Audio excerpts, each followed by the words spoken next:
Quando vedo passare un Alfa Romeo mi tolgo il cappello. Fu un magnate dell'industria automobilistica a dire questa frase nel 1939, Henry Ford.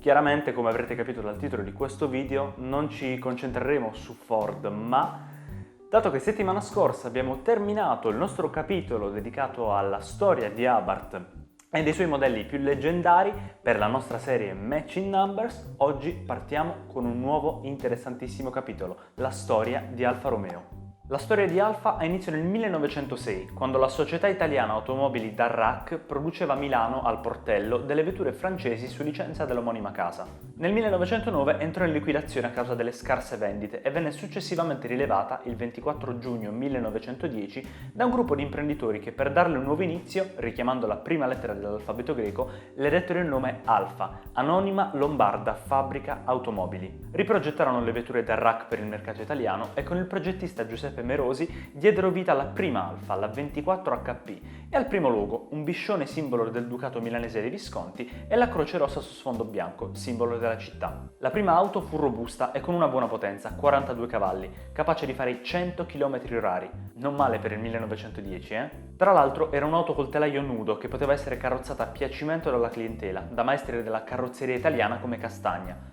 Oltre a modelli e autocarri derivati dalla 24 HP, grazie ad essa arrivò anche il lancio di Alfa nelle competizioni, entrando prima alla Targa Florio nel 1911 e iniziando a vincere 2 anni dopo con la 4060 HP. A causa della prima guerra mondiale però la carriera sportiva di Alfa e non solo ebbe una battuta d'arresto. Comune in periodi di guerra per tante case automobilistiche riconvertire la produzione per aiutare lo Stato nel conflitto, passando da automobili ad autocarri o componentistica aerea o navale. L'Alfa però era un'azienda troppo piccola e i suoi investitori furono costretti a venderla a un istituto di credito dell'epoca, la Banca Italiana di Sconto. Questo istituto dette l'Alfa in gestione a un ingegnere napoletano, Nicola Romeo, che forte delle esperienze in ambito estrattivo e produttivo militare, successivamente riuscì a rilevare del tutto la compagnia. Dalla guerra Romeo ne uscì con importanti fondi, frutto della produzione bellica, e riprese l'attività produttiva automobilistica dando vita ufficialmente il 3 febbraio 1918 all'Alfa Romeo. È negli anni 20 che il successo di Alfa come marchio sportivo inizia a fare capolino sul panorama internazionale. La casa non se la passava benissimo dal punto di vista economico a causa della produzione di vetture obsolete appartenenti al periodo prebellico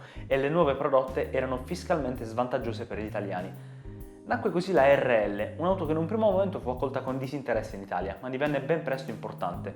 Fu con la RL che Alfa Romeo dominò la Targa Florio. Sulla RL venne dipinto per la prima volta il quadrifoglio e proprio a bordo di una RL hanno corso negli anni di veri e propri mostri sacri, come Ascari, Sivocci e un certo Enzo Ferrari. Vi dice niente? Nel ventennio fascista la casa era ancora in crisi e avendo la Banca Italiana di Sconto ancora rilevanti partecipazioni azionarie, nel momento in cui fallì fece in modo che l'Alfa stessa venisse rilevata dalla Banca d'Italia. Ora, una sola cosa buona Benito Mussolini in effetti l'ha fatta. Una sola. In quel periodo era in atto una politica di tagli alla spesa pubblica ed essendo l'Alfa partecipazione statale rischiava il fallimento.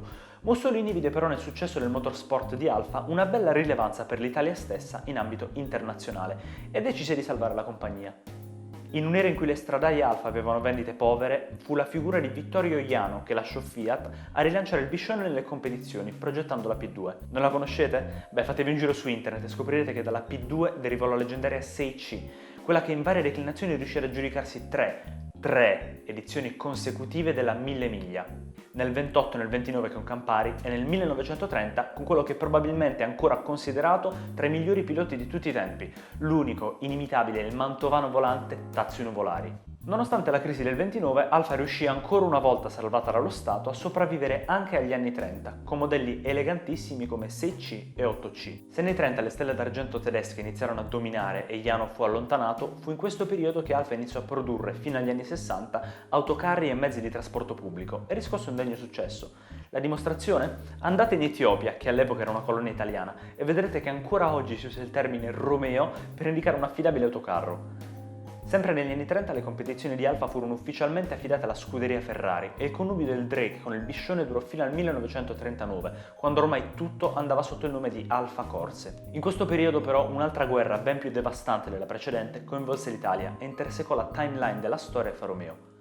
Alfa produceva velivoli di successo a Pomigliano d'Arco, ma durante il biennio 43-44 sia questo stabilimento sia quello del portello furono gravemente danneggiati dai bombardamenti, in quanto erano luoghi strategici per la produzione industriale italiana. Per fortuna, alcuni pezzi per la costruzione automobilistica si salvarono e nel dopoguerra Alfa riprese la produzione, accanto a quella degli elettrodomestici, della mitica SIC. Nel 50 e nel 51 inoltre si dimostrò una compagnia di successo anche nelle corse, vincendo i primi 2 mondiali di Formula 1 della storia con Farina e Fangio, a bordo rispettivamente di Alfa 158 e 159. Di nuovo in crisi, la casa ebbe a capo Orazio Sattapuliga, che introdusse la catena di montaggio, industrializzò l'Alfa e dette vita alla 1009, una berlina dall'handling sportivo che portò in alto le vendite della casa, da poche migliaia all'anno a quasi 60.000 all'inizio degli anni 60. E fece entrare la casa di diritto nelle forze dell'ordine, dando vita alle pantere della Polizia di Stato. Questi importanti numeri di vendita dettero ad Alfa Romeo la possibilità di progettare un modello totalmente nuovo, meno sportivo, più semplice dal punto di vista progettuale e alla portata di molte più persone.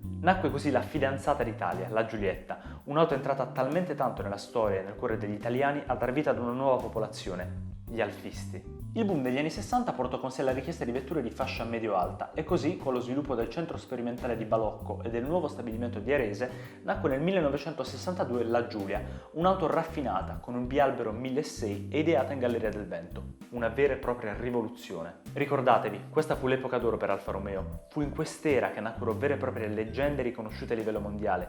Dalla Giulia derivarono la GT e la GTA, che prese parte con Autodelta al campionato turismo, ma anche quell'opera d'arte chiamata 33 stradale, che abbiamo peraltro visto proprio al Museo Storico di Arese in questo video qui in alto nelle schede. E anche con un nome scelto dai lettori di 4 ruote, la Duetto, la mitica Alfa Spider.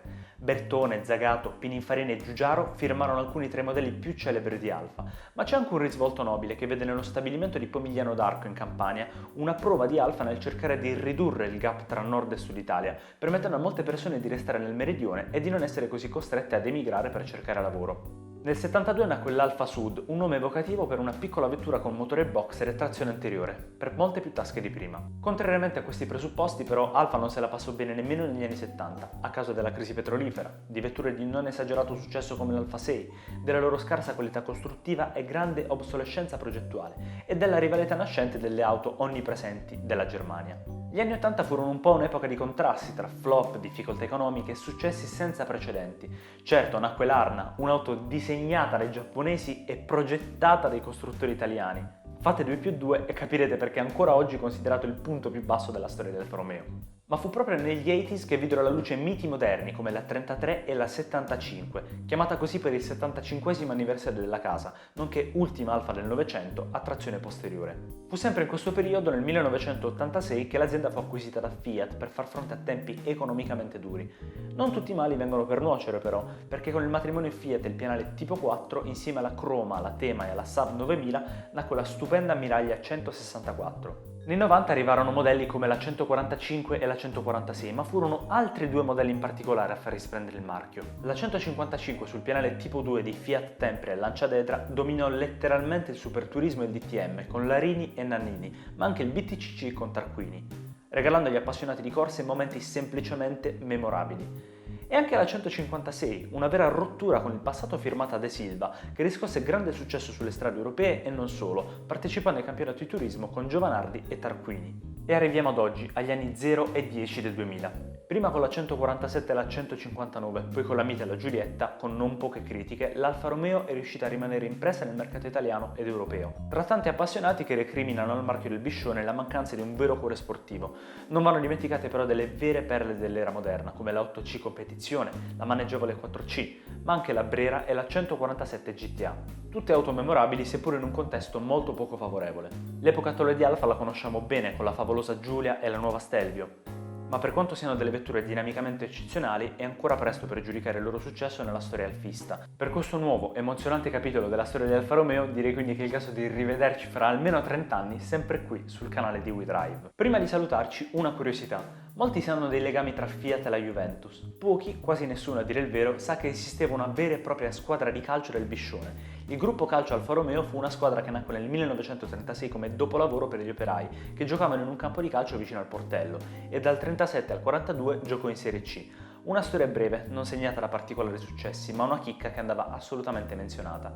Questa quindi era la memorabile storia del brand Alfa Romeo. Prima di salutarci qualche precisazione. Qui in alto nelle schede trovate il capitolo che abbiamo appena concluso, quello dedicato alla storia più gloriosa di Abarth, ma vi invito anche a cliccare sul campanello dopo esservi iscritti al nostro canale, perché nelle prossime settimane, sempre ogni venerdì alle 21, ci saranno degli appuntamenti con le auto prese singolarmente con dei bei focus fatti da Peppe riguardo le auto più gloriose del Biscione. Prima di salutarci inoltre seguiteci su Facebook e Instagram e non perdetevi l'articolo completo su www.wedrive.tv.